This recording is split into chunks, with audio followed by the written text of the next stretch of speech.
Hey, B-Siders. Welcome to another episode of Bravo for the B-Side. This is Jim. And this is Danny. And we have an excellent treat today. We are talking with none other than Tucky Williams, who it has been far too long. We're going to talk about some exciting stuff and just things that have been going on. Yeah. Welcome, Tucky. Hey, thank you for having me. So great to be back. Absolutely. Yeah. Good to have you. Great to be here. And as Danny said, you look wonderful. Thank you. We look like grizzled woodland people. Our listeners know what that means. Yeah. Well, let's start off with like the big news. Yeah. Get that out of the way so we can talk the big news. So tell us what's happening or what has happened with Girl Scene. Girl Scene, the movie was released on DVD. Yes! Anybody can put a movie on DVD, right? It's like, you just pay for it, you put your own movie on DVD, but this is like an actual distribution of the DVD. So I'm really proud. Yeah. Excellent. Awesome. Yeah.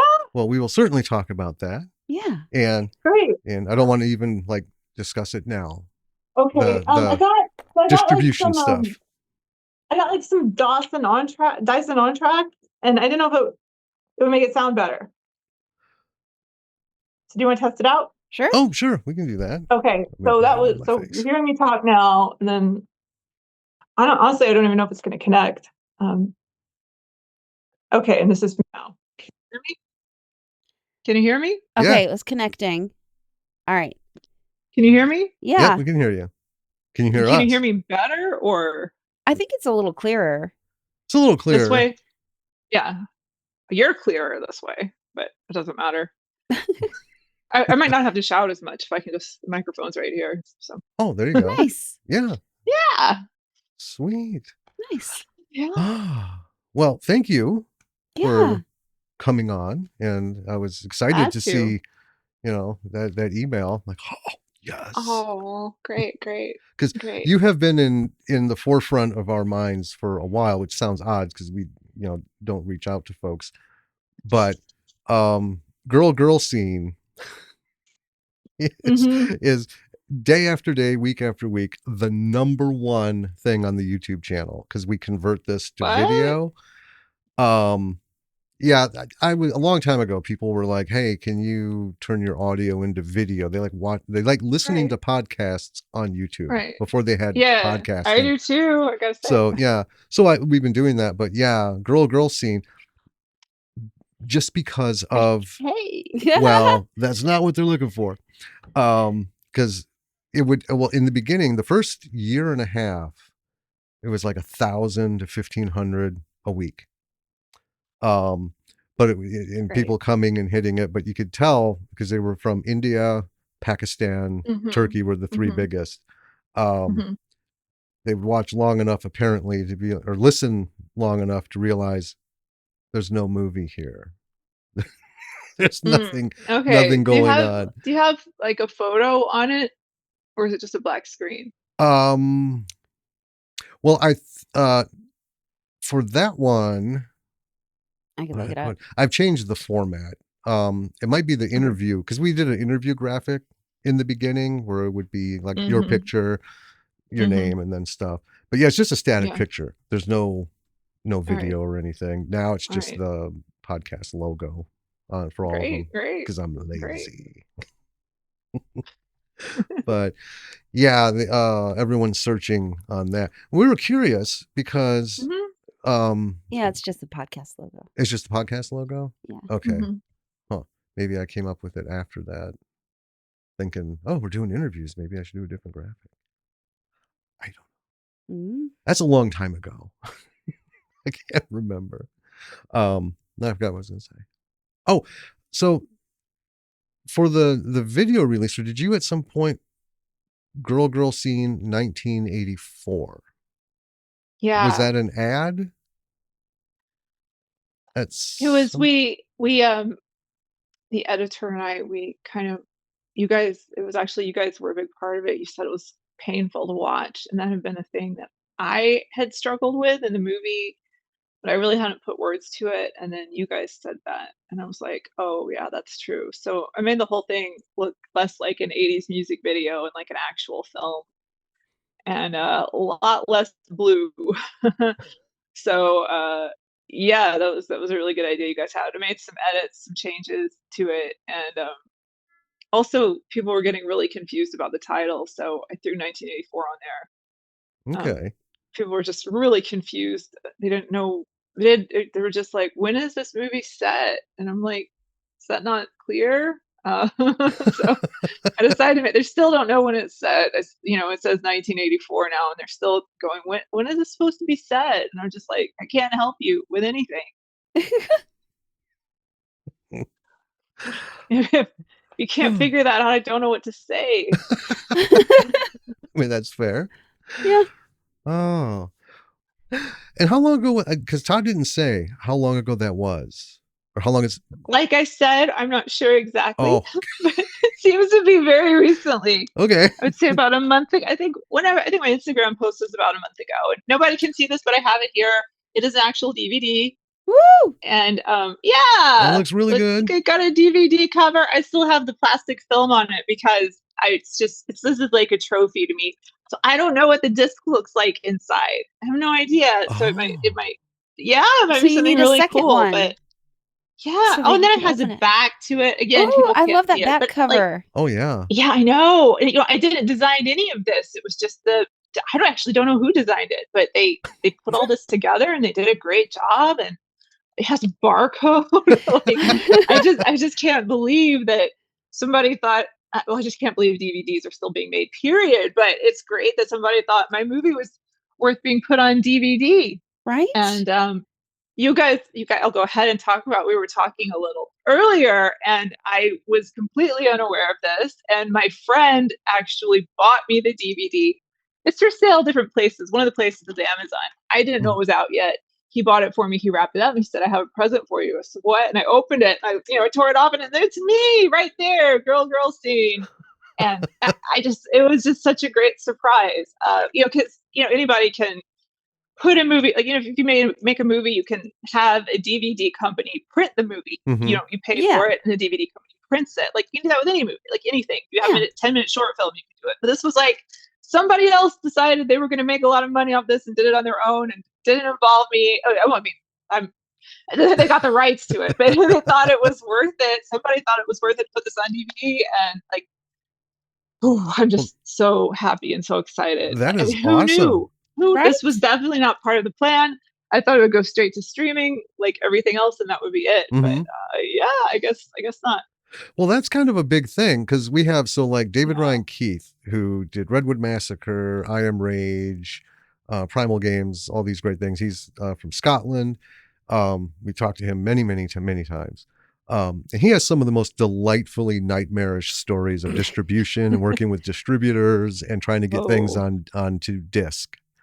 And I think over the last couple of years, I think it has gained popularity, the physical medium again, because of all the strife with streamers, but also, I guess, foreign distributors are more interested in physical media before streaming, because there's so many problems putting those one country to another country, get everything locked tight for streaming rights. Right.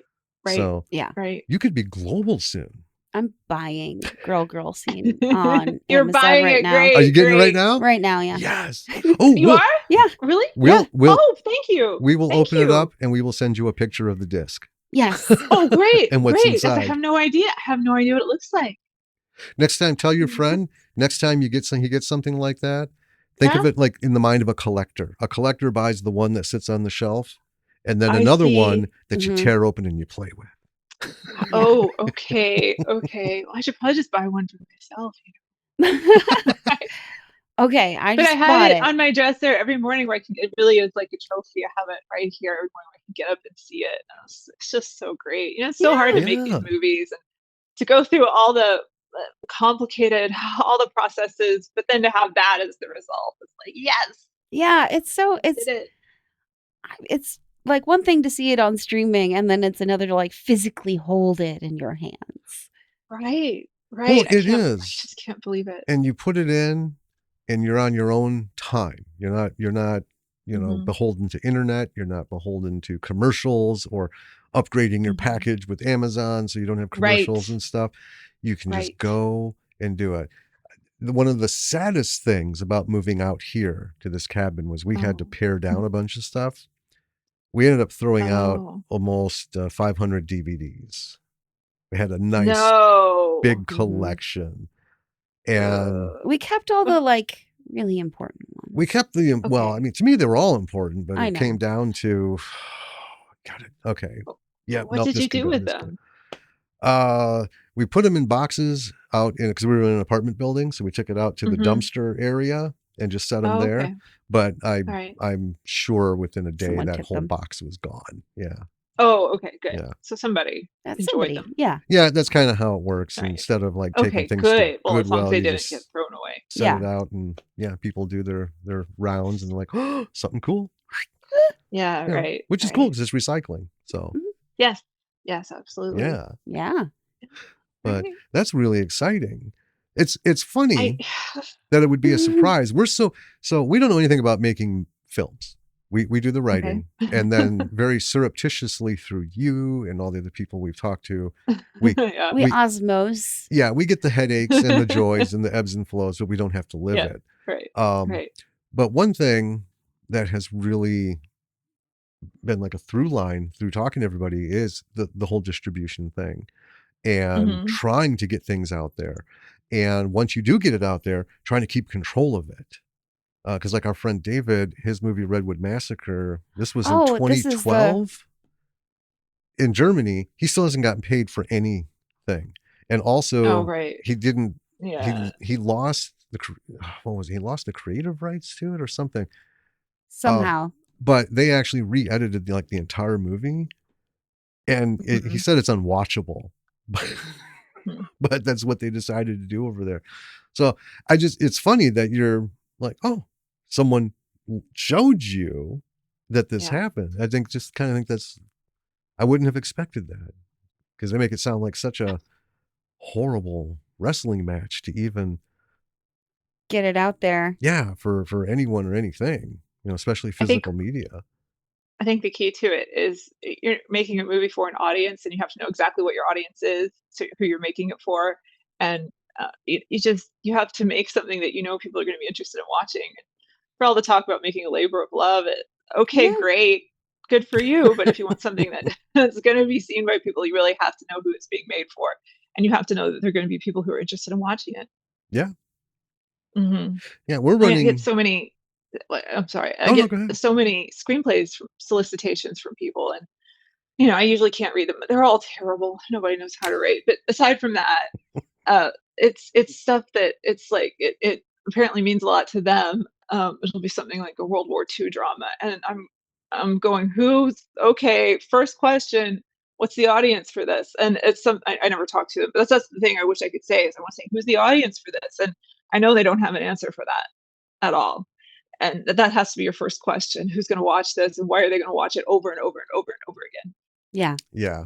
Mm-hmm. I think when you get that under control, you're going to have a lot less problems down the line. Right. And we ran into that when we started this whole process of deciding one day, you know what, let's write a screenplay. Because we, short stories and working on novels and stuff. And it's we've got a couple. You can probably see them behind me. On the shelf. Oh, yeah. Those are our scripts. Well, and there's various copies all the white of them on the bookshelf. As appealing as a series, but overall, it's better to have two things than one thing. Now, with the Girl Scene series, it was definitely better to have a series than a movie. Definitely. So if you're 100% sure something's going to pay off, then I'd say, yeah, go ahead and do a series. But nothing's 100%, right? So I would rather, honestly, it's probably a safer bet, because this is gambling. This industry is basically gambling. Yeah. It's probably a safer bet to make two films. It's less opportunity for things to get messed up, plus two opportunities to make money as opposed to one. I mean, that's fair. Yeah.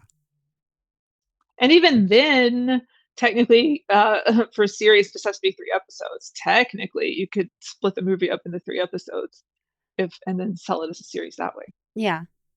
Mm-hmm. Do you find that they're more apt to accept like a mini series as opposed to, if you just call it a series? It's all the same to them. They don't really have limited everything's a limited series these days. Sure. So they just like everything gets canceled. So yeah, everything's a limited series. So people get mad because Netflix cancels a show right away. Yes. But it's like they got what they need out of it as far as they're concerned. It's a limited series. Mm-hmm. Yep. Yeah. And from a business standpoint, I get where they make these choices, but from like a viewer standpoint, it infuriates us. I mean, we've had 5, 6, 7 things that we started watching. We're like, oh, this is, actually pretty good. And then, nope, there will never be anything more about this series. And we're like, oh, what a disappointment. That's rough. That's painful. Yes. I hate that. But whereas if you just present something as, hey, this is a limited series and you only get one of these, it's like, okay, nobody gets mad. It has a beginning, middle, and end. And right. Gosh, if it's successful enough, you can do a part 2, or you can get the same people together and do something really similar. Mm-hmm. You could do a Steve Jackson thing and do everything all at once and then cut it up. Yeah. Do the sequel. I'm so sorry. Or Pete Jackson. Steve Jackson. I was thinking, because we were talking about Steve Jackson games and stuff. Lily and I. Okay. Assassin. Yeah. Anyway. Pete Jackson. You can, roll these things. I know some people have done that too, where they've preemptively done the sequel. It's like, we're just going to roll. Right. But that's going to be a lot of stress on you. That's it is. Wear you out. Yes. Yeah. If it's an independent film, that's just going to be way too much stress. Well, the gentleman that a friend that we're working with in New York, he wants to do a movie, but he told us point blank, he is just so creatively burnt out. And then he asked us, would you want to write something? And we'll make it. And we're like, yeah. But that's great. He just doesn't I get that. Want that front end piece. He's like, the rest of it I could do. So we had some parameters. We're looking at like pretty much a no budget kind of thing. Yeah. So, we threw something together. We made some revisions. We're going through the third version and being very mindful of things that will make it easy. So not any kind of like crazy effects, anything that is so important. Yes. That is just so it can be done. Like I said, all these random screenplays are sent to me. Nobody considers budget. I know. Right. And that's the very first thing you need to think about. Yeah. We've got 3 people. Yeah. Or 4. He's in there for part of it. And I think just a small handful of locations. Yeah. We kept it very simple. Like it was, so the premise is they have to visit like 13 locations, 12 of which they have to light a candle for a ceremony thing. It's kind of a magic sort of, but how do you do that? Well, you light a candle in the corner of your house with the light on it. There's 1 location. You move it over to the table, do a little lighting. That's 2, 3, 4. So, don't have to do the whole montage of all the places, but we were keeping all these things in mind. Like, well, he can do this right in his garage. Just put the camera on it, do it. And there you go. But we kept locations in mind, number of people, and more importantly, the effects. So everything's either audio or we have it where there's a whole like reveal scene at the end that shoot it. And then pieces of that are going to be cut into the film all the way through as part of flashbacks, flashes, visions. Yeah. So reusing what you already have kind of thing. And it was hard. Because we're like, where do we go now? What do we do? It can't cost us anything and we can't bring anyone. I don't know. I think we can't go anywhere for it. So what do we do to make it work? It was fun. Giving yourself a box to work in like that really forces creativity. Yes. It does so much. Mm-hmm. And then so much of storytelling is what isn't seen. Yeah. I mean, just watch any movie that's either heavy in violence or special effects, and it's what they don't show. Yeah. Mm-hmm. Like there are movies that are extremely violent, but I can break them down and be like, nothing actually happens here in any, like there are no stunts. Like this whole scene was stunt free, and it's just all off camera, and people really fill it in on their own. A lot of filmmakers, I think, are tempted to do lots of visual effects in their story, but if you can not do visual effects, it's way more impactful because no one no one gets taken out of the story by something that maybe doesn't look so realistic. Also, it's expensive, but if it is really happening in real time, it nobody questions it. Yeah. Yeah. Yeah. Well, It's fingers just crossed. no, it's true. If something's shot the right way, a lot of people do like blood effects, like of Oh, yeah. someone, and it's like it's so much. It doesn't work. Here's a secret. It doesn't work. Just maybe sometimes, but usually just show a person off screen being shot. I watched True Romance last night with Christopher Walken shooting Dennis Hopper, Yes. and he doesn't shoot him. He just points the gun, he fires. That's all you see. You don't ever see Dennis Hopper. Dennis Hopper isn't even in the room. You hear the sound of his chair falling back, you hear him collapsing, you know he's been shot in the head, and you just hear him on the floor, and you see Christopher walking really mad. Dennis Hopper isn't even there. There's no cut to Dennis Hopper with blood or violence. Right. There's actually, that gets flagged for violence, and there is violence later, but it's actually not violent. It's just someone pointing. Yeah. And they don't even have the gun do anything. He just holds it up, and it's all audio. And I'm thinking about that. This is one of my favorites. That's just such a great scene in a movie, and it's these little things. I think maybe filmmakers who are less experienced will see that and go, "Oh man, I gotta have blood and guts in my movie. I gotta have like they have to have a working firearm, or they have to have dye packs exploding." And Yeah. no, don't show any of that. Just leave it off screen. Way more effective. We've talked about that. I think some of the most effective ones are when it's off screen, when they pan around, and you hear the gunshot and you know what happened. Yeah. Well, one of the most famous gunshot scenes in movie history, Godfather sends his brother out, Godfather 2 sends his brother out, poor Fredo, they're fishing. And then you see a nice, beautiful shot of this gorgeous lake, and you're poof. And then you see the boat with just the one dude silhouetted. Yeah. I don't need that explained to me. I know exactly what happened. But we've talked about it from a safety standpoint. So if you were to do a project that had a lot of shootouts, a lot of people getting shot, just a whole big, everyone doing everything. Well, especially considering the whole Rust. Well, right. Situation. But even so, exactly. Yeah, we talked about it from the actual mechanical guns. I don't think we need any of those. I think that you can use one of those rubber mock-ups that looks super real, and with an effects pack you can get for $4.99 and plug into whatever you're using, you can add a muzzle flash and a bang. That's a safety standpoint. But there's also what people I don't think consider is we were talking about like squibs, and all these things.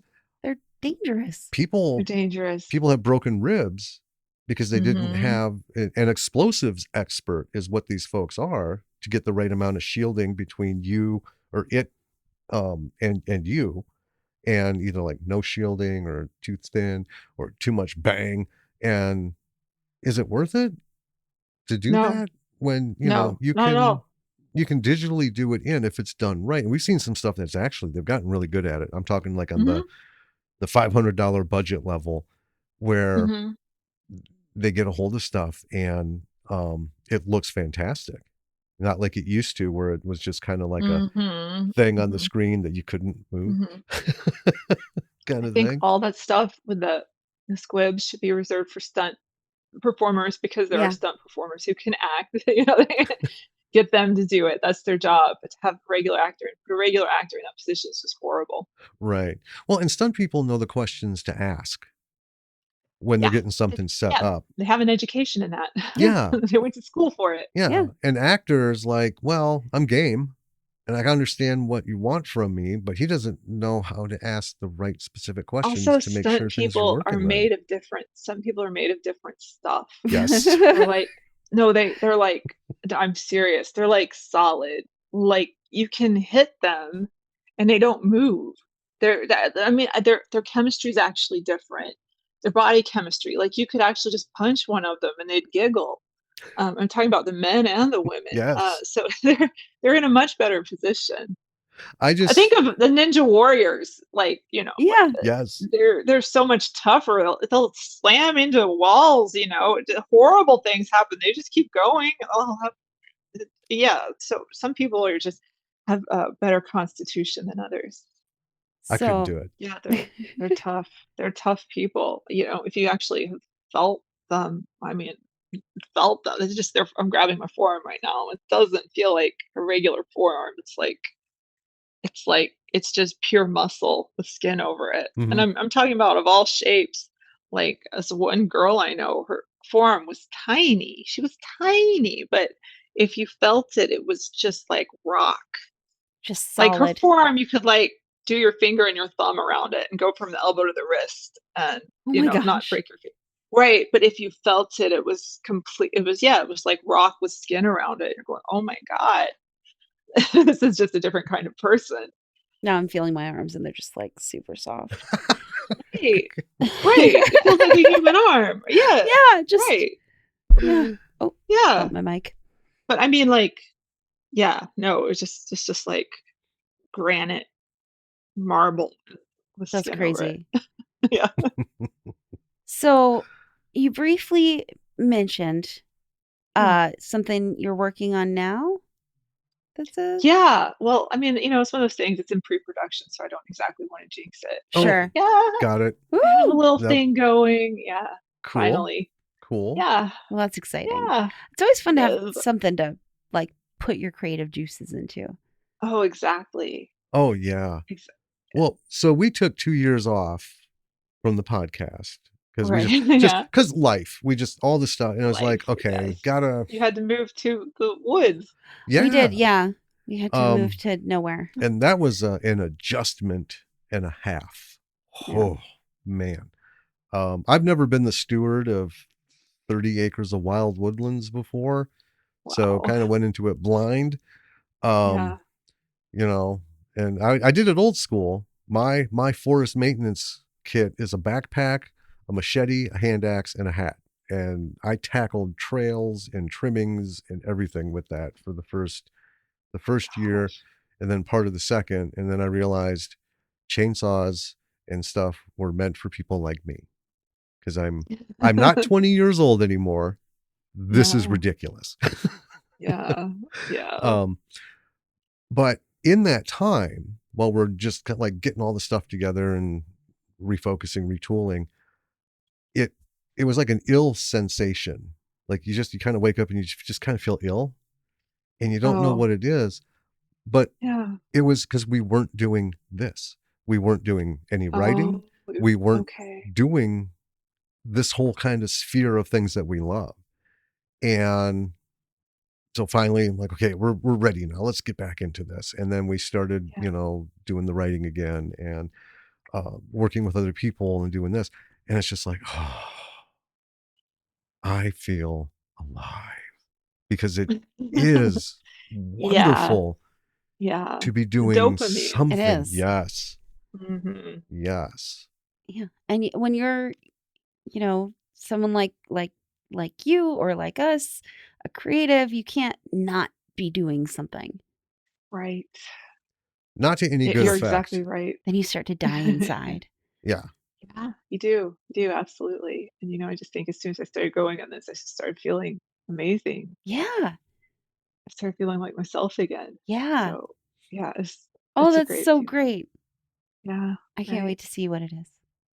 I know, I know. I just gotta oh man, it's tough to get things together. Yeah. Oh, I believe it. Yeah, yeah. Mm-hmm. I was gonna go into production a month ago, but I couldn't find a lead. Oh no. Oh And no. I've been casting for a year. I had 5 candidates for the lead, and they all fell through at the Oh. Oh last my minute. I gosh. couldn't find anyone. Yeah, so then I was like, "Okay, I have to let it go." And then in May, two people showed up at the same time. So Yeah, that's wonderful though. I thought I'm gonna have to do something else. I had five people and something weird happened with each one. This is just never going to happen. And now Wow. now that I said it out loud, I realize if I had just gone ahead, I could have made the film. I've just put that together in real time, but that would have been really foolish to go ahead and proceed with the film and getting insurance and not having a lead. But I really did just put that together. Wow. Okay. Well, whatever. I mean, Whew, that okay. I'm having a moment. But well, that brings up yeah. a good question. Mm-hmm. So you're working on this project now. Mm-hmm. Mm-hmm. Is any of this, and you've been at it for casting for a year and stuff, so you put some time Mm-hmm. in. Mm-hmm. Has the process been different for you now than before pandemic, or is it the same, or is it just like another? It's just the same thing, but in its own unique way, as they The all only are. difference is I have to ask everybody to, if they're okay with, testing for everything, basically COVID, flu, and RSV every day, Okay. and they're like, "Fine," and then the crew, I want them masked every day, and they said, "Fine," and, the interesting thing is this is someone told me who she is a COVID consultant on films. She said, "This is how you get rid of all the perverts." Yeah. She said, "If someone won't wear a mask, they're a pervert, and you've just gotten rid of them," and, she's right. She's right. Uh, Yeah. it's amazing. You can just be talking to them, they seem completely normal, and you're like, "Hey, can you wear a mask?" And they just get all of a sudden, and I'm just like, "Okay," because like let's just say you did have some reason you didn't want to wear one. Um, I like let's say I couldn't. I'd be like, "Oh my god, I'm so sorry. I have asthma. I want to work with you. Maybe we can find something different for me, or I could take an extra special test every day." I'd be like, I really want to be part of this project. I do have a hard time, but let's try to work this out. Or as if there's some dude who's like, well, I don't know. I don't know. You can't see the face I'm making right now, but I'm making a dude face. Like a Well, I douche don't know face. Yeah. about that. It's kind of like you go, okay, this is interesting. So I only had one person do that, and I'm not gonna use that Yeah. person. Yeah. But it was interesting that she said that 'cause she had a lot of trouble, and this was when, like, the hospitals were like morgues, Oh Yeah. yeah. like, it was, like, really dangerous, and, there were guys who would sign up for the movie, but then refuse to do it, and she said every time they were perverts. Huh. Hmm. And yeah, she's like, "This is the cure all for the pervert situation." That's amazing. Wow. The pervert situation is pervasive in film. I don't know if it is in other professions because this is really mostly what I've done, but it really is a thing you have to watch out for. I don't know why there are a lot of men who just get really drawn to actresses. That's it. But it's like so like to have the solution for it is really great. So honestly, it's kind of a good thing. I Wow. Yeah. mean, I hate having to wear that all day. I just think I'm Right. gonna get uncomfy. I hate I'm gonna get uncomfy, but it's worth it to make a movie. It Well, is. yeah, yeah. Yeah. I was just gonna say, Yeah. I think maybe Hollywood hopefully will hear this and do some weeding out, because I mean that's kind of the thing. That's the whole problem with like all of this stuff in filmmaking. It's excuse me, based on men and their inability to act like a normal tempered human being. They got to be Yeah. perverts and sickos and shit. But that's the power plays. It's the people who hanging out too long, too close to the dressing room, or oh, I gotta Yes. do something, fix something on your trailer, kind of. I mean, there's stories been decades and decades and decades of that Yeah. nonsense. Right. But Right. also, I don't mean to laugh at it, but I find it funny That's that in this day and age in filmmaking, we're still getting like new terms like COVID consultant. I You could have given me any number of odds on that, and I would have never been on board with like, yeah, that'll be a thing one day. okay. Those words will mean something. I mean, and I'm glad it exists, clearly, Yeah. because there is a Right. need for it. Right. It's like intimacy coaches and intimacy consultants. So important. Those weren't words way, way far back. And as they come in, it's more. I remember hearing a conversation. It was an interview, and it was kind of a back and forth. There was a director and a producer, and they were yapping about something, and I just happened to have it on. But they were going back and arguing the marketability. So, if this person's on set, is it going to make your movie more marketable? I'm like, that you're even having this conversation with that. What does that mean? Exactly. Like, what? That has nothing to do with anything. That's making people feel safe on their job, making people around them understand how to act, properly and behave properly so that they can do their job and to do your job professionally and so on and so forth. Prominent things for these me. guys are going after men too. And kids too. Let's not think about that though. Yeah, I'll just leave that one alone. But the men are being victimized, I think, to a greater degree than anyone realizes, and no one talks about it. And I'm definitely not a men's rights activist. Of course, it's way worse for women, but like it's just really not talked about how how male talent is victimized in this industry by predator. Is the same thing as men who want to get into it for women. There are men who want to get into it for men because you total control. Hey, you want this part? I'm gonna, it's a lot of creeps, and I hear things. I hear stuff. It's like it doesn't get out there. But is it Terry? Oh gosh, Terry. I'm gonna say the wrong name. Terry Crews. Is that like the Brooklyn right name? Nine-Nine? Yeah, Terry Crews. Yeah. So he came out that he had been assaulted, and Brendan Fraser came out that he had been assaulted. This is all by men. And he gave up. He was like an A-list movie star, and he disappeared, and that was why, was because of this. So this is like happening to a lot of guys too. Well, Corey Feldman, that's been his whole thing. He's been trying to say it from early. Well, I mean, yeah, but I can't help but wonder. Oh, no. I mean, that's worse because he was a child. Yeah. So we've got to just getting the pervert. Like I said, I don't know if it's like this in other businesses, but this business does seem to draw a lot of that. We just got to do everything we can to get them out. And if that means making everybody behind the scenes wear a mask, that's fine with me. I mean, but I'll sign that. Yeah. Yeah. Absolutely. Right. And of course I've had to vet everybody in my team. I'll just say my team. Everybody, it's been this filtering process of fewer and fewer people being involved, just so I have people I can completely trust around the talent. And then this next project was going to have a lot of male talent in it. And I was like, I guess, I have to be just as careful with them. Yeah. Right. I have to make sure they feel as safe. So when I was talking to them, I did say that I said, I've really vetted these guys, and you're going to be completely safe here. And they're actors. No one has said that to them. Like, wow. Yeah. What does that add to you in terms of, because you were talking about the stress, and we talk about that like all the time. We talk about more indie films than we do B movies, but in any film making endeavor, there's that stress point of you got to carry everything.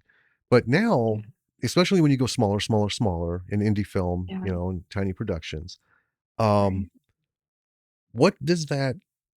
I mean, how much does that add to you? You got your budget, you got your casting, you've got everything, you got all the prep stuff, you got people doing things for you to get some of these things done, but you got to be on top of them, But then this layer now where the awareness of creating a safe, equitable environment for everybody.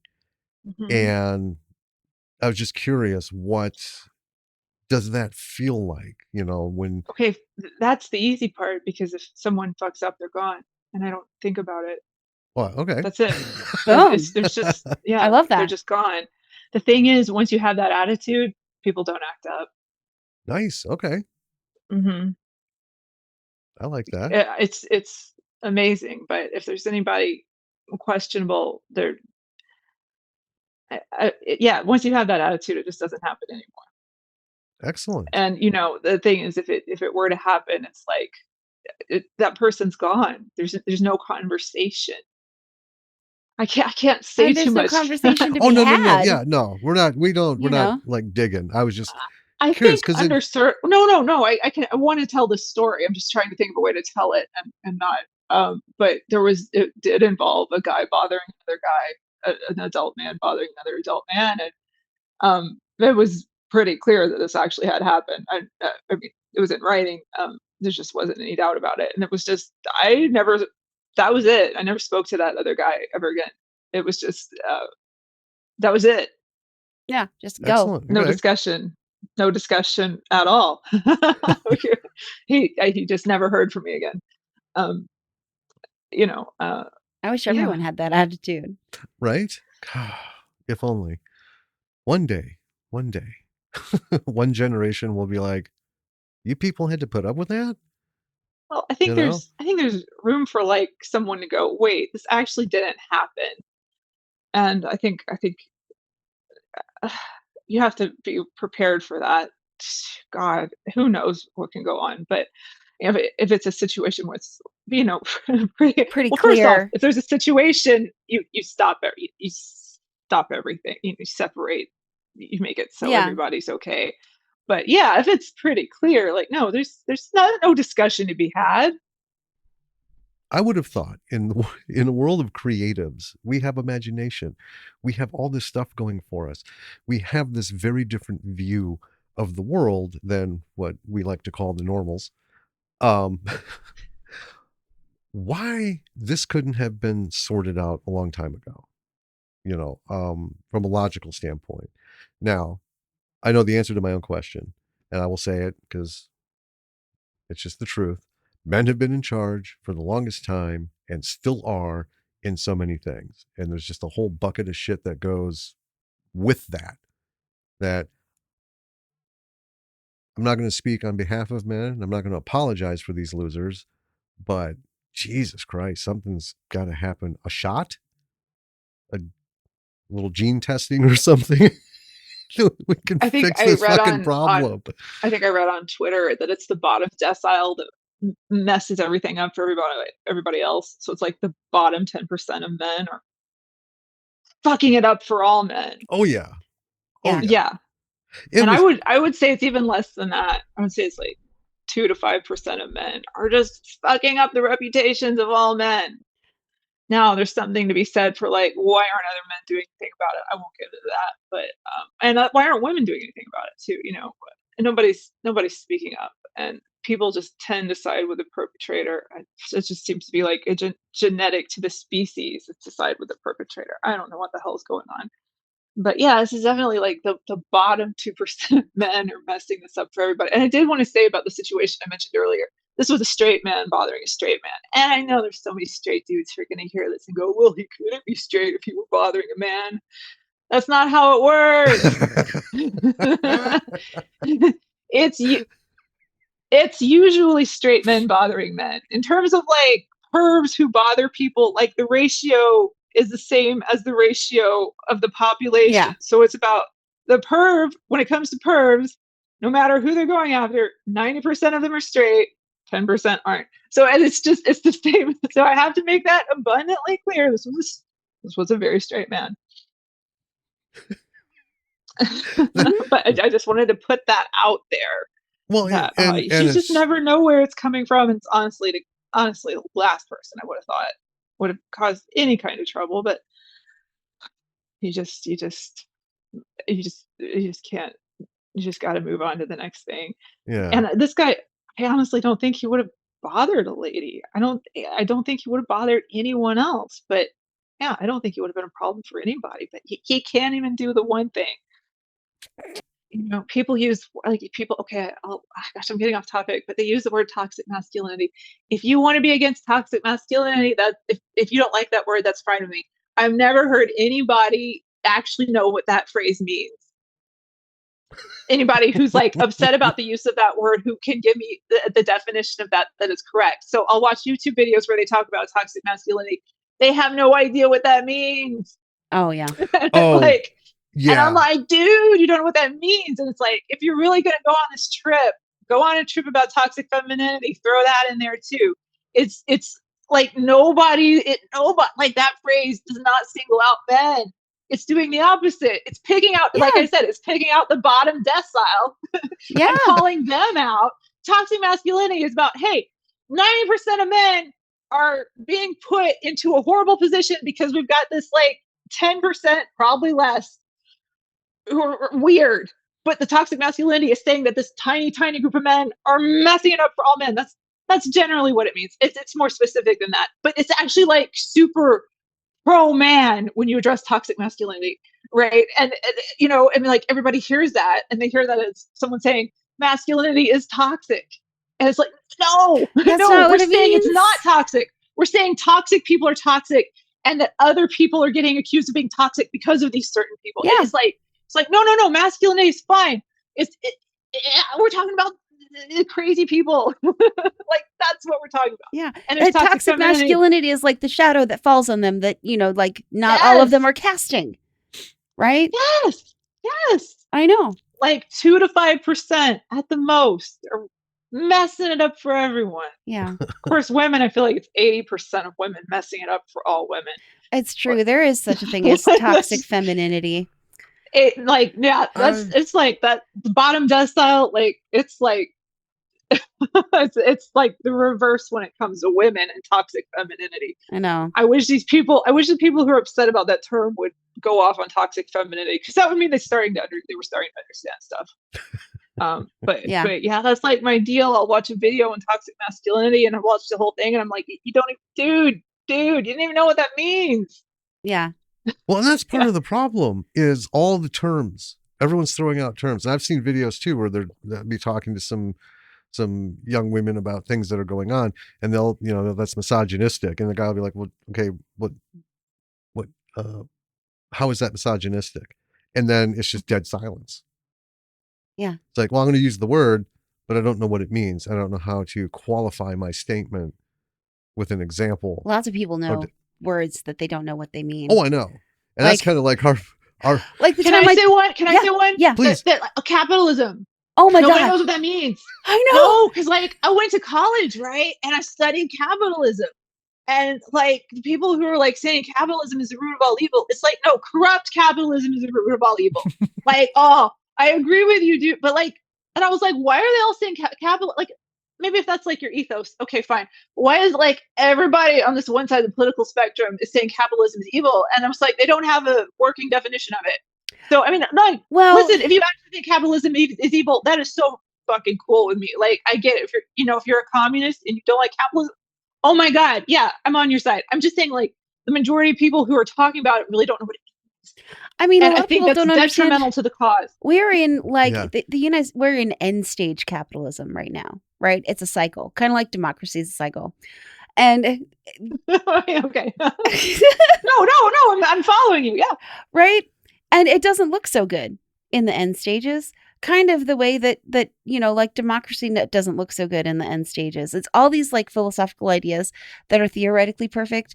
They don't actually work in practice. They only work in theory. But there's nothing better, right? It's not great, but it's the best that there currently is. Like this is the solution. I would argue that this is the epitome of corrupt capitalism. Yeah. Mm-hmm. And if you want to call that end stage capitalism, that's good. That's fine. I think it's just two different phrases for the same thing. But this is like the most corrupt version. It is, yeah. I mean, I went down a hole about how the Rockefellers, pretty much created this country in a way that it would make them. Anyway, I don't want to go into that. So, yeah, it's just all these systems work fine if everybody followed the rules, but everybody takes advantage of it one way or another. Oh yeah. But if you really pull the plug on any of it, if you pulled the plug and we're able to flip a switch and make all capitalism legitimate, nobody could cheat, it would work fine. Right?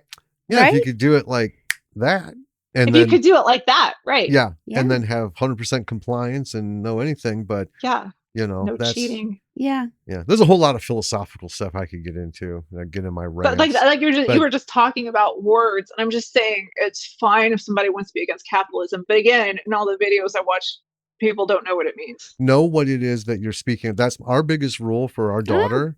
The biggest thing the thing I drive into her the most is do not speak about shit you know nothing about. Just don't, because that's like the new pandemic. That's been going on for a long time. People. Oh, that's I like that. And that's the new pandemic. That's true. Yeah. It people is talking about stuff they don't know anything about. I got yelled at by someone. Okay, so I'm bisexual. Someone got mad at me because they said that they're pansexual and that is apparently superior to being bisexual. And I've said, they're the same thing. And they said, no. Wait, okay. And they said, no, they aren't. Why were they mad at you? Because their statement was challenged. And just like because that bisexual and pansexual are the same thing, which they are. They're the same. Well, I just thought we were supposed to be able to identify however we wanted. Right. But apparently it wasn't okay. Well, it was the way that I put it. Yeah, whatever. Fucking people. I don't know. I think it just... Yeah, but it's the rage that comes along with it. Yeah. And I was like, I don't understand why that's not okay. Yes. Yeah. I think it comes down to so growing up in the 70s and in a house full of predominantly women, except for one cousin and my grandfather. And there were 14 people in total. So all women, my aunts, my grandmother, my mother, sister, cousins, all this stuff. One thing I've seen through this whole time, and I think this is kind of, it's not like the point of blame, but I think it's where the staircase started, but then it just kind of went cattywampus and just is all over the place now. But with women's rights and feminism movement, I mean, 60s was kind of like sort of it was the pre-game. In the 70s, it really kicked because now we got women who are talking about careers and stuff. And I think the problem started when the big need was I need a label to identify myself. Because you can't be just a woman. Okay. I heard this so many times in so many different ways. You can't be just a woman. You have to be a professional, or you have to be this or that. And over the years, hearing these conversations on what's the right word, and then just societally seeing the shifts on how we address certain things. And it's the whole thing, is it sir or ma'am, or is it this or that? And why this over that?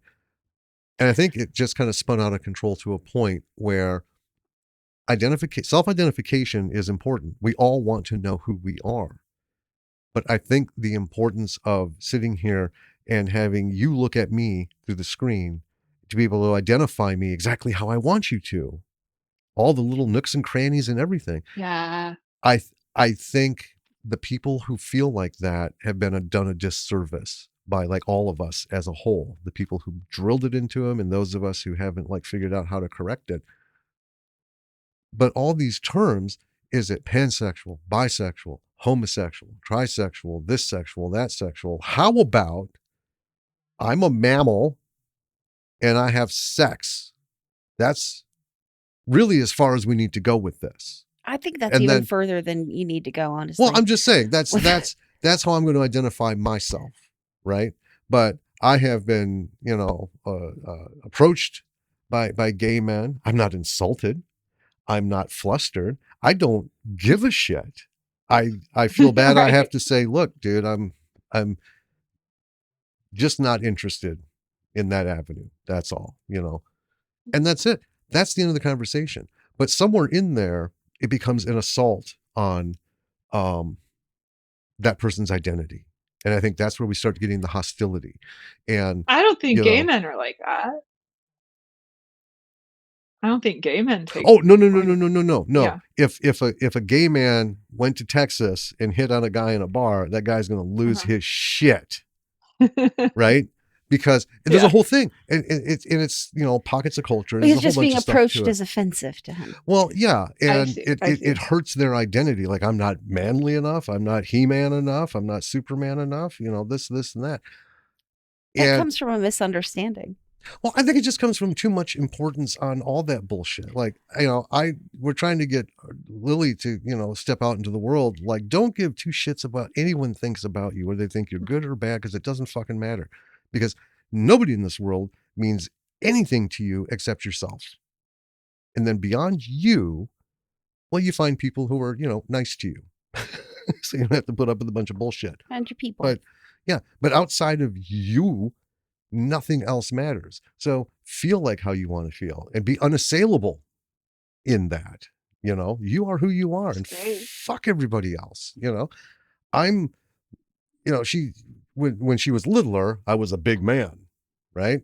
I'm 5.5 feet tall. So as soon as she started growing up, she started realizing my dad's a little dude. So I don't fit that picture of big burly dad. I'm just a little chubby dude with a ponytail that, I prefer to sit and play video games or write scripts or stories and do this kind of stuff and, all that. I'm not out there hunting and trophies and doing all the, the manly man stuff, but the people that do, I feel like they do that to establish their identity, not just for themselves, but everyone around them. Mm-hmm. Like, this is what I am. Don't mistake me for anything else. I don't know. It's just a train of thought.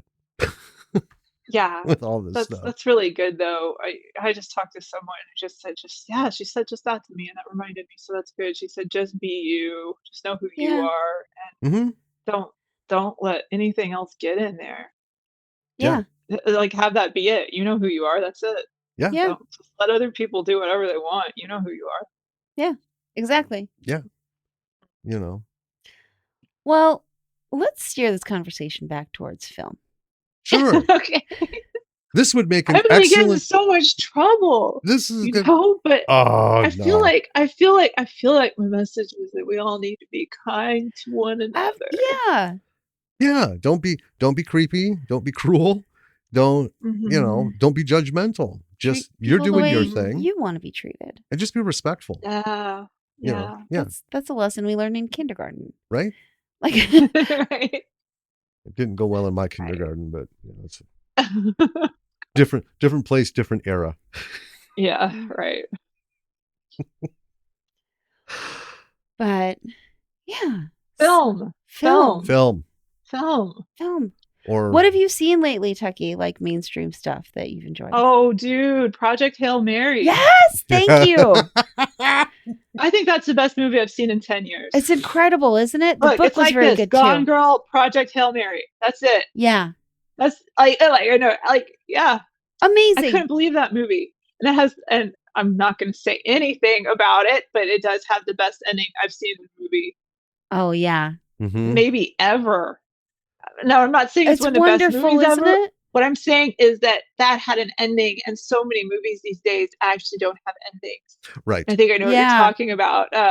The one I can't think of. I actually can't think of the name of it. But the one movie recently, it was 3 different stories in one, and it actually didn't end. Oh, I can't think of it. It was on Netflix. It's about a nuclear attack on the U.S. from 3 different perspectives. Oh, we missed that one, I think. Okay, well, anyway, there's actually no end. Like, it just stops. We've seen things like that, and I think it. Yeah, I don't think it was a creative choice. Now. I think it's a lot of times. I don't think it's a creative choice. I think they don't know how to end it. Yes. They don't know how to end it. But that was so good because it had an end. It had like an end, and then had a second end, and then had 2 epilogues. And I'm like, that's what I want. Yeah. I knew very little, but little bits and pieces about what was going to happen in the movie because Danny read the book. And I was obsessed with it. And she was just going on and on and on. And then she's like, they're talking about making a movie and this and that. And I'm like, okay, stop. I love. Stop telling me about it. Yeah. If this is going to be a movie, you can't keep telling me about it. Tell me about your other books. but if this is going to be a film, I want to go in without knowing the whole picture. Right. So I didn't know anything. I didn't know nothing about it. I thought it was a marvelous film. I think Ryan Gosling did a superb job carrying a film on his own, basically. Yes, he had Rocky, and there was a practical and physical puppeteer, to do the thing with. But I think of like Robert Redford, I want to make a movie about a guy on a boat just by himself. And you would think most people would look at that and go, you shitting me? But, if you've got it in you, and Robert Redford is a wonderful actor, but I would still, without seeing that movie, I would know that he had that one thing in him to carry a whole film on his own. And Gosling was great pulling that story. He did. Yeah. And I think one of the keys to that movie is that Rocky was real. Yes. Yeah. Was practical. I don't think the movie would have been effective, but this isn't giving anything away, but like the hug. I know. That moment wouldn't have happened because the puppet kind of bumped the container, and you could see Ryan Gosling's head jerk a little bit. And if that had been inserted, his head wouldn't have done that. And because his head jerked, he leaned extra back into it.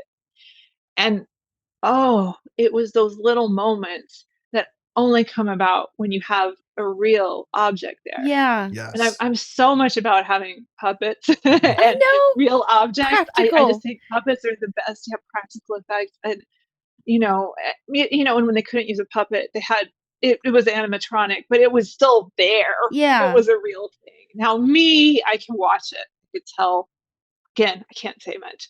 I could tell there were certain shots where it was a visual effect. Well, there's certain things that you absolutely couldn't have a human, moving it, but it was so little. And the thing is, when they did do the visual effect, they had it move like a puppet. So Rocky's like gait didn't change. It still was doing that weird kind of puppet. You know what I'm talking about? Well, Star Wars fans will talk about like Empire Strikes Back when we were introduced to Yoda, right? Yeah. And then Return of the Jedi, then he was gone. And then after that, they tried a puppet in the first prequel, and Phantom Menace didn't go well because it was only like a 20-year difference, right? From when we see him in Empire to when this is supposed to happen. But he looked like some steroid hunky. Everyone's like, what the hell is that? Was that a Yoda? And then they went to CGI and it lost all of those minute things that we see, those interactions, those imperfections in movement that we get from one another, Yes. And it kind of lost it for a lot of people. And we talk all the time about CGI is supposed to help you make your film in an area where you can't afford a 400,000 square foot warehouse, right? Yeah. But not to put your actors in a room that's painted green and then create environments willy-nilly, digitally around it. It takes away from everything. It takes away from the physical interactions of things. It takes away from those things about a set or working with somebody, even if they're going to be CGI'd up, right? To have someone actually doing the movement in the mocap suit. Like Alan Tudyk, I don't think any of the stuff that he did in Star Wars or any of these films, if he wasn't physically on set interacting with the people, we wouldn't have gotten the performances. Right. You know what I mean? Right. Exactly. Yeah. Exactly. And I feel like what really messed that up was, and this is going to go way back, the Tobey Maguire Spider-Man movie. Oh, Yes. God. And it was like all of a sudden real movies became cartoons. Yeah. Yeah. And it was this line was crossed. There were cartoons and there were movies. And then that Spider-Man movie got made, and it was like Tobey Maguire, but he was in a cartoon. And then it was only when he was Spider-Man, the rest of the movie was people, but then the rest of the time it was a cartoon. I mean, that is such a throwback. I can't believe 26 years ago, but isn't that crazy? That was what messed everything up. Yep. 26 years and what? 8 Spider-Men now? So we can let's just blame Tobey Maguire. Okay. For everything. Oh, is he bad though? No, I actually think he's a very nice person. Probably. Shia LaBeouf is the bad one. Shia LaBeouf. Yeah, that's not how you say it. It's Shia LaBeouf. It means beef in French. He's trying to cover up the fact that his last name is Beef, which honestly sounds better. Shia Beef. Just call yourself that. Shia the Beef. LaBeouf. Yeah. Okay. That would actually have been better than it's Shia LaBeouf. And then he's going around saying LaBeouf, please, girl.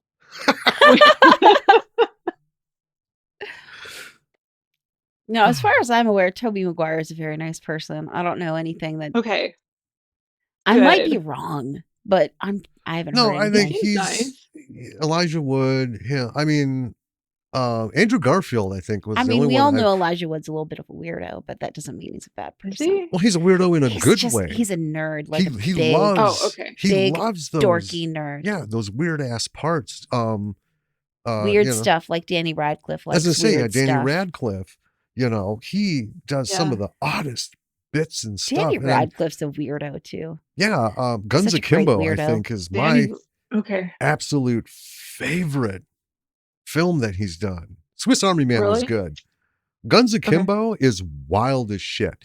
It is like walking in on a video game that's becoming real, and you're not quite sure which way we're going to go with this. Basically, he wakes up with guns taped to his hands, and he has to figure out how to not die. The quick premise is he's a programmer. He's got no like real life. He sits at home all night, and he's a true nerd, but he's one of those that to get like real power, feeling real power, he goes on to make message boards and he just like trolls people, and he trolled the wrong person. Then he wakes up with guns riveted to his hands, and there's this. I won't go any further, but there's this whole thing. But oh my God, that was probably one of the most fun movies to cover because it was so difficult. Okay, wild. Because we got so wrapped up into it, and it's so funny in so many spots, and we're like, oh fuck, we gotta take notes so we can talk about this on the show. Yeah, right. All right, I'll check it out. Okay. Yeah. But yeah, that one's fun. Yeah. But yeah, I like the people out there who are, I don't want to say antisocial, but they don't fit the Hollywood A-list mold. And they just kind of like, I made a blockbuster, and then I'll sign the autographs. I'll be good to you people. But for the rest of you, can you kindly fuck off? Because I'm going to go do my knitting, my role-playing, my video gaming, my whatever. And I'm going to do it out of the sight of you because I don't need to prove to you anything. Well, I mean, one of my favorite things that Daniel Radcliffe ever did was wear the same clothes over and over and over and over again to piss off the paparazzi who were stalking him. That's good because they can't get the picture. Yeah. Yep. Oh. Mm-hmm. You just took 50 shots of him the same day. I've been following him for 6 months. No, you haven't. Great. Yeah. That's great. That's brilliant. Wore the same clothes over and over again. It really got in their craw. They were so mad about it. Oh, wow. I bet. Oh, man. Smart. Yeah. So yeah, that's the only movie I've seen lately that I was just totally blown away by. I mean, that kind of put the kibosh on all other good movies I've seen lately. we miss a lot of movies because we're so entrenched in Tubi and all the shit that's buried under there. Right. Yeah. That's where we spend our time. We watch movies, but not all of them are like blockbusters. Right. But Project Hail Mary was one we went to the theater for. Yeah, because I've been waiting for it to wanted come out. The whole experience, which is hard to hold on to, but that's a whole separate show. This is one thing I've heard people say that the movie did the book justice. It did. Yeah. Right. So the biggest complaint people had about the book is because the writer is a big old nerd and he fills the book with math. Yeah, he's a science enthusiast, basically. And he just filled the book with math, which does get a little tedious sometimes. But the book itself is excellent overall. Right? But the main complaint is people are like, he's, mansplaining math to us. I'm like, no, he is not. He just really likes math, so he writes it into his book. Yeah, he just likes math. So he puts a lot of it in there. I think Project Hail Mary was The Martian for smart people. I mean, same author. Andy Weir. Yeah. Okay. Well, she would read me things and watching the movie. So they're doing his other book, Artemis. They're doing a series now. I believe. Oh, nice. Mm-hmm. Okay. When I see movies, I watch for things like when they have movies on computer experts and stuff. And then I see what they have up there, and I'm like, Jesus Christ, that's not computer code. That's not any language that I know. Actually, what that is it's HTML. That's not even, Jesus Christ, get it right. Get it right. You know? And I'm like that with a lot of things. I've been like that with a kid. I'm one of those kids who would be like, well, you know what? Last week's opener serial for the movie, when the wagon was going towards the cliff, the wheel fell off. And then when we start here, the wheel's back on. I noticed that stuff, right? Yeah. But she would like give me little bits of the book in that, and I'm huge into physics, especially quantum theory and quantum mechanics, and I loved the fact that, you know, did his homework. Yeah. And if this is his hobby, then even better. But I understood everything, all the diagrams, all this. I'm like, that's actually, they're using real formulas. Yeah. Just like when we watch Big Bang Theory, right? They would actually hire physicists and stuff to come in, students, right? And do the formulas. And I'd look at them like, yeah. But then you see things that are like, if I didn't know any better, I'd say that was something my 8-year-old daughter spun up when she got hold of a marker, because that has nothing to do with math, whatever that is. Yeah. So for a non-book reader, I thought it was magnificent, not just in story, but the detail, obviously the book cinematic itself is just basically a very long train of thought for Grace, right? It's written in first person, and it's just, you know, he wakes up and the computer's, you know, asking him all these, what's 2 + 2? What's your name? Yada, yada. And he's like, what the fuck is going on? Where am I? Am I in a lab? What's happening? You know, and then when he figures out that the sun is not our sun, right? And that he is not in, you know, the solar system. Right. Right. And he's like, nope, wrong. Can't be. Nope. What is happening? Why am I here? It's the book is him, you know, it's very like existential. And I think you can't do that in a film, right? Yeah. Without it getting tedious. If it was just Ryan Gosling voicing over the whole movie, it would have been terrible. Right. Well, that actually brings a good question. What is a book you would like to see become a movie that hasn't already been done? Oh my God. Oh my God. I would like to see Dracula done the right way. Oh, wouldn't that be great? Yeah. It's been done a bunch of times, but I think it could still be done the right way. I think I liked the miniseries on Netflix that they did. I thought that was pretty close, but it wasn't exactly it. Right. I think the key to it is the ladies in the movie. You know, Mina Murray and Lucy, and their perspective, and I feel like maybe not so much time on the boat. Yeah. Like, that was cool and all, but I don't think that the boat with the rats and Renfeld with the rats and the boat, like, I just don't think that stuff translates well to film. But I mean, like, I just feel like if I could have taken Francis Ford Coppola's version of it and just cut it down to the ladies, to Mina and Lucy, I think I would have loved that movie. Okay. So, yeah, I think Mina and Lucy would carry a movie if they were done right. I did read a book that is from the perspective of the oldest of the brides. In the castle. It's called. I want to read that. It's called A Dowry of Blood. And it was fantastic.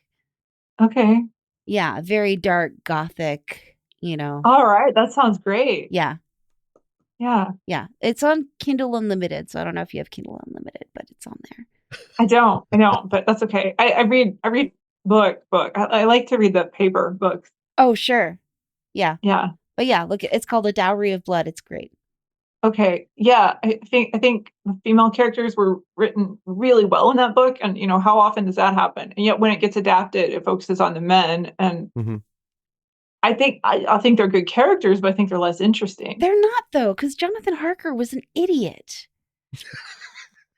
Yeah. He's so dumb. You read that book and it's almost a comedy how stupid Jonathan Harker is. Yeah. Because it isn't until a comedy. She has three suitors. She has three suitors who are all different, but what she really wants is to have, debasing sex with Dracula. Yeah. And this is like that's the point of the movie. I just feel like the point gets missed so many times. That she has three guys who are all very different types, and they're all like represent like these different weird, aspects, gilded cages she could have ended up in, and she really just wants the dude she can have crazy sex with. And I mean, who could blame her? Yeah, right. And it's like I just feel like the point is missed. But I would want it to look like Francis Ford Coppola's movie because that's a beautiful movie. Yeah. Excellent. Visually, like oh my god, because it's just that's I can watch this with the sound off kind of movie. Is spectacularly beautiful. Yeah, I love that the costumes and just the beauty of that film. I think is oh god, I love the look of that movie. But that was the first thing that came into my head was a proper adaptation of Dracula that didn't it doesn't they always change the end. Like, yeah. Why are you changing the end? I know. They all change the end. What? Why can't it just end the way it was written? Like what? Because there's always somebody in the higher up chair who's like, yeah, this is okay, but, and then, they either delicately or bluntly remind everyone, I have the pen and the checkbook, and I think it should end like this. I mean, and it's just like Mina's the star at the end because, their entire plan hinges on the fact that she's a train nerd and knows the schedule of the trains. Mm-hmm. And she's the one who translates Jonathan's journals. Like she's the one who does everything. And she's always just written off as this like, oh my goodness, I've been fed on and I don't know what's going on. Yeah. It's gross. And meanwhile, Jonathan Harker, goes traipsing through Europe, is warned off multiple times, sees wolves with glowing eyes, and it doesn't hit him that something is off until he looks out his window and sees Dracula climbing the castle. And he goes, oh, that seems a bit odd. I wonder if something's going on. I agree. None of those guys know what's going on. No. Yeah. Anyway, it's a great book. It is a great book. It is a great book. Yeah, he was a great author, and I think people look back on him and like consider Pulp Fiction, and it's but it's good Pulp Fiction. Yeah, you could. I don't know why some stuff. This stuff gets classified as literature versus not literature just because of how popular it was at the time and who was reading it at the time. And it just could have gone a different way. And just because it was popular, people don't appreciate it now. And it's not taught in English literature classes, but it should be. Right? Right. I agree. Well, that's kind of like the way of everything. There's so much stuff that's not being taught anymore. It's like, we've got to like push it forward. There's so much stuff that needs to be taught in school that for English class, the classics, there's a reason they're classics, but I don't want to get into that whole big thing, but with all of the book banning that's going on and this and that, it's like, you know what, there are some books, being writers, banning a book is the quickest way to get lots of people to read it. Well, it is, but I mean, I struggle with it sometimes. There are some things out there that I think are just so reprehensible that they have lost the right to exist. But on the same note, I don't want to be a censor. I don't want to be that guy, right? So it's like, you know what? Most things should exist. There are some things that I think maybe are not enlightening or helpful and just hurtful. Very few. But I think it goes back to kindness because you're wanting to ban stuff out of kindness.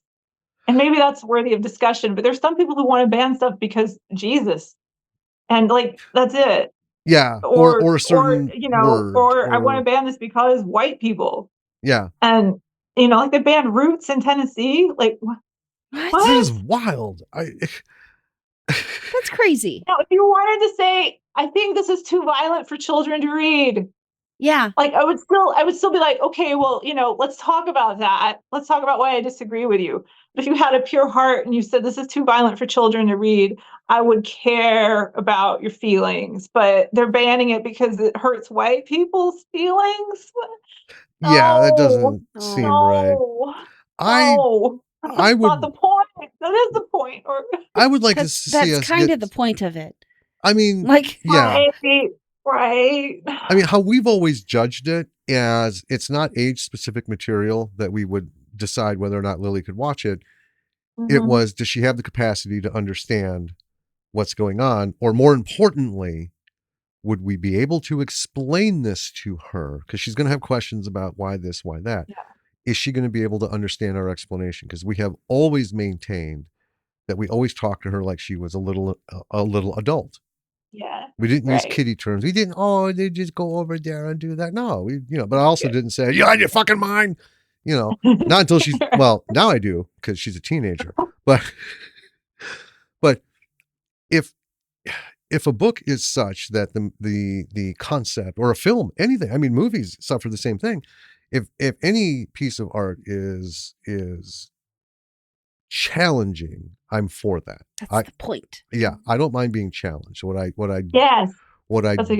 do mind is what I call violent exploitation. Yeah. Where this isn't doing anything for anyone. This is, you got your rocks off making this or writing this or doing whatever, and there's probably 7 or 8 people in the world who are like on your side, but nothing from this isn't like history, repeats itself. Let's avoid it by doing this. If I can't find anything, then I'm usually on the fence of, yeah, maybe this needs to go in a box, because I don't think it adds anything to anybody, that. Right. But when it comes to kids, that's always like the number one argument. Oh, it's too much for the kids, too much for the kids. Do you know what your kids are up to? You don't. You don't, because we know for a fact, study after study after study after study, parents have no idea what their fucking kids are doing out there. And they're like, oh, my little boy or my little girl wouldn't do this. Guess what? They have. And they're coming up with new shit you can't even comprehend yet. And they're not even in high school. So good work, mom and dad. You just keep your head in that hole. Like all things with books, movies, and everything, it's, you want to take a stand against something, but I don't think we've perfected the right way to do it. There's always something. There is no right way to do it. That's the thing. Well, no, there is. To me, the way to stand up against something is to not shove it away, but to acknowledge it openly, not be embarrassed, not be ashamed, and not be afraid, and just have a conversation about it. This is why this is a conversation. I mean, talk to it like you would talk to your kid with an open mind. Why is this word in this book? Because that's the way the words were used back then. We don't agree with that now. We don't use them in the same way, but that is what it was. And it's nothing to be ashamed about, because you weren't there. You didn't do it. But that is what happened. There's stuff in Shakespeare that, if we use the modern equivalent, we'd be like, burn that shit. Because, it's just, words are just words. They're powerful, but you can pull that power so quick, but everyone's so afraid to do it because they're like, I don't want my name on that. A lot of people don't realize how much of a nasty boy Shakespeare was. No, they don't. Nasty boy. Yeah. Well, that's good though. We don't want them to know. Little mystery. Well, here's a good one just to end on Shakespeare, Shakespeare discussion. So the Much Ado About Nothing. Yeah. Right? So they used to call like pussy noting or nothing, right? It was like a slang. Yeah. So basically, in the context of the time that it was released, that play basically was called Freaking Out Over Pussy, the musical. That's great. Isn't it? Yeah. Isn't that fantastic? It's just translated for a modern audience. That would go from the back alley theater to Broadway today in like no time. Freaking Out Over Pussy, the musical. Hell yeah. Yeah. And I mean, that is what they do in the play, basically. Well, I went to the Majestic, or no, I'm sorry, the Barrymore, and I saw Oklahoma, and it was. I'm sorry, what? It's a play, Oklahoma. It was a parody on Oklahoma. What? Yeah, they went. This is a thing that happened? This? No, I have no idea. It started here, or well, we're not in Madison, but it started in Madison, and I thought it was fucking hilarious, and it was great. And you could tell everybody involved was just so into it. You could tell. They ended up doing a national tour, and I think they went to Canada. It's probably better than Oklahoma.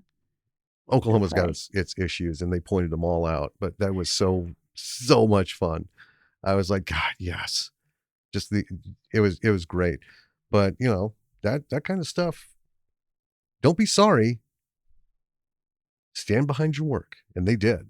And like I said, it kicked off. I was surprised because usually things from the Barrymore don't go anywhere. Not quite Shakespeare. Well, my favorite Shakespeare, which Shakespearean people really don't like this, but my favorite's Titus Andronicus. And most people don't know that he was writing really crazy stuff back then. And the funny thing is I can't read that play without kind of barfing in my mouth. Okay. Like, it's so upsetting that I become violently ill. And of course, I read it when I was like 17. No, I read it when I was 17. Oh my God, why didn't anyone do anything? Because nobody knows what it is. But it was so vile and so disturbing. Even talking about it, I feel like filthy.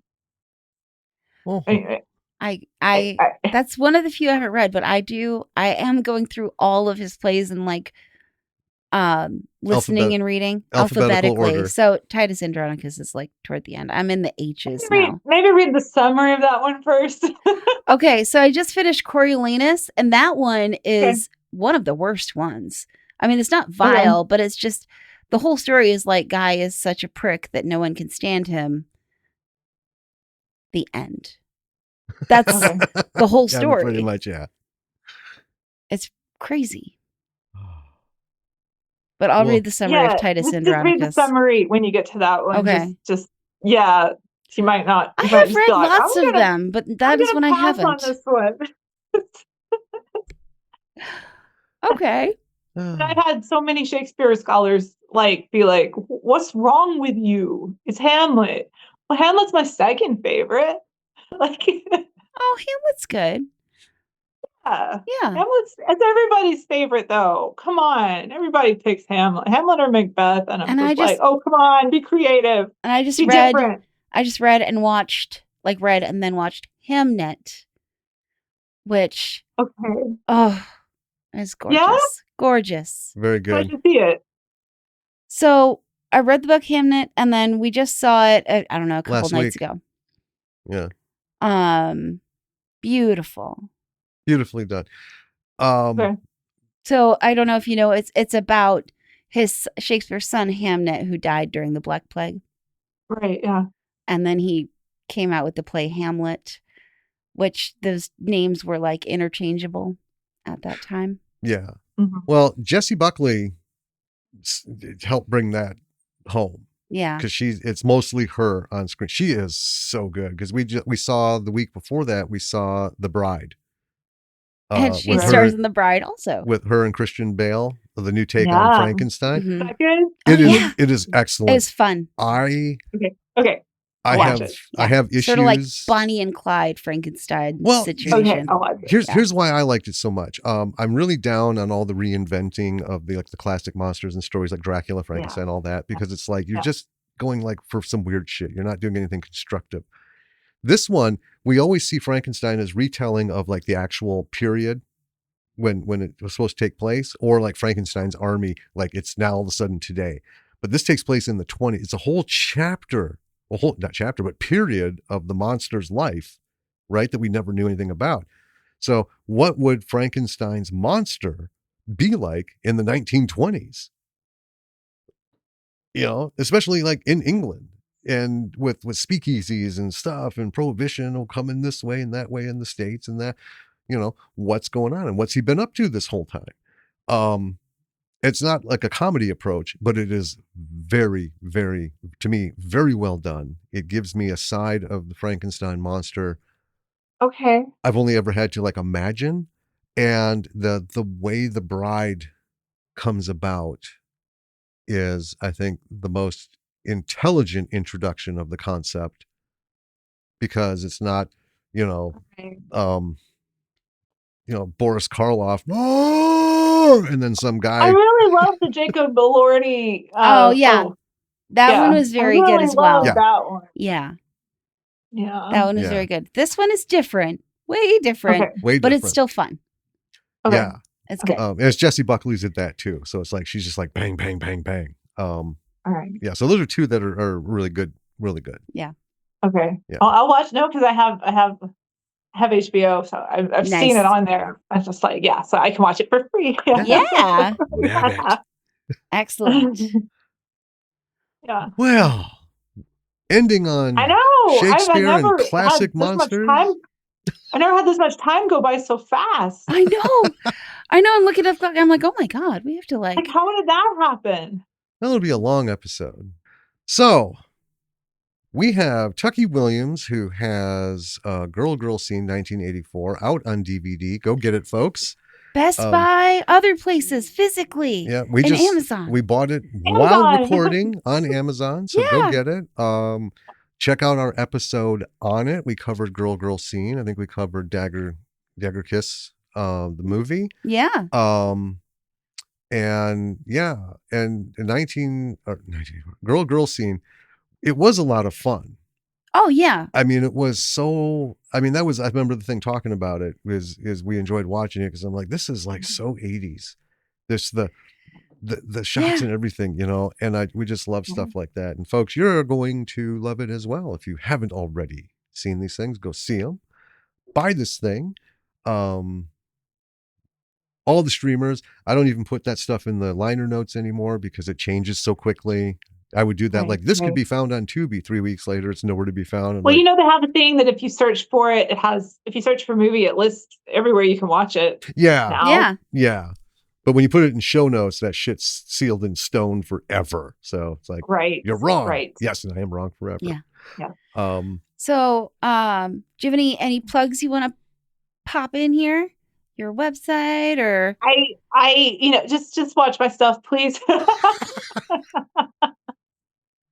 Girl Scene, Dagger Kiss. Those are the things. You can just do a Google search and it'll come up where to watch it, or you can be on a streaming service and type in Girl Scene or Dagger Kiss and it will come up.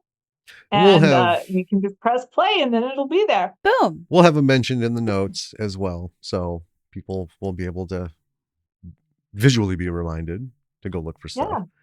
And you've got a project you're working on, and we can't wait to hear more about that at some point. And when it does get to that point, let us know when it's to a point where you can like kind of talk about stuff. Gosh. You guys really like blew my mind when I realized that if I had gone ahead, I could be making a movie right now. But that's okay. You still can do it. Foolish. Oh yeah, but I mean, I just realized that it would be happening right now, and I had to like put the whole thing on hold and tell everybody already involved, like, we can't do this, but it's just funny. I'm kind of good that it's not going to be video because I just had this look on my face like, oh shit.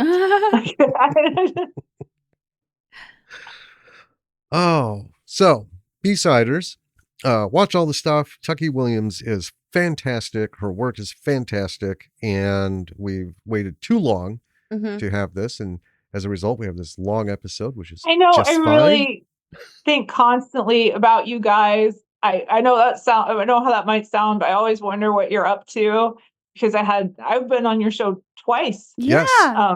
You had me on. So I think about you guys all the time, and just so great to talk to. I love talking with you. Personal calls, which we won't get into, but keep it up. Let us know what's going on. I just remember the shows were so great to have. Well, thank you. Yeah, because we had fun. Like I said, when I saw Todd's email, I was like, "Are you shitting me? Hell yeah, would we have her on the show? You remember the ones that were really good. Like those stand out. Aww, and so thank you. Oh yeah. Thank you. Yeah. No, you really remember the people and their lives and everything you talked about and the voices. And so it's really great to see you both again. Yeah. Well, we'll do it sooner. Yes. All right. B-sides. Thank you for listening. And as always, get out there, write your stuff, film your stuff, do your stuff. Even if it's shit and you feel like it, do it anyway. Yeah. Because one day it won't be. I mean, that's how this all works, right? Yep. Okay. Yep. So until next time, this is Jim. And this is Danny. And thank you, Tucky. Thank you. Thank you for having me. All right. Take it easy, B-siders. We'll catch you later. Bye.